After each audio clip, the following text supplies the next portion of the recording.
طبعا اغلب تليفوناتنا الاندرويد بلغت الناس بالزلزال قبليها ب 30 ثانيه. ما تكسلش وكمل الفيديو علشان اقول لك ازاي تشغل ميزه تنبيهات الزلازل على اي تليفون اندرويد، وده موبايل انفينكس، والميزه موجوده في اغلب التليفونات الاندرويد. وده كان وقت كافي جدا ان الناس تنزل الشارع او تستخبى تحت اي حاجه. بس في ناس كتير ما تعرفش ان الميزه دي مش موجوده في سامسونج والتليفونات فلاج شيب وبس، لا ده موبايل انفينكس عادي جدا. اعمل لايك واشترك ويلا بينا. انا كنت عملت فيديو من كام يوم وكنت بحذر الناس بانها تشغل الميزه دي علشان الزلزال الاخير اللي ضرب فنزويلا. كان حرصا بان انا انبه الناس تشغلها بسبب كثره الزلازل اللي احنا شايفينها في دول العالم. ربنا يعافينا ويحفظنا جميعا. ما تكسلش وكمل الفيديو وتعالى اقول لك ازاي تشغلها. خش هنا على الاعدادات، وكل اللي عليك هتكتب في السيرش فوق، لو تليفونك انجليزي او عربي هتكتب بس زلزال او ايرثكويك، هتلاقيها ظهرت فوق هنا.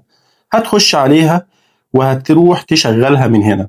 طبعا زي ما انت شايف انا موبايل السامسونج حذرني قبل الزلزال ب 34 ثانيه، بس الانفينكس ما كنتش انا مشغل الميزه للاسف ونسيتها، بس علشان موبايل السامسونج كان هو الاساسي فهو نبهني وقتها. وطبعا انا كنت نايم والحمد لله ما حسيتش باي حاجه خالص. اخش شغلها من هنا وبس كده، وقبل اي زلزال لا قدر الله التليفون هينبهك.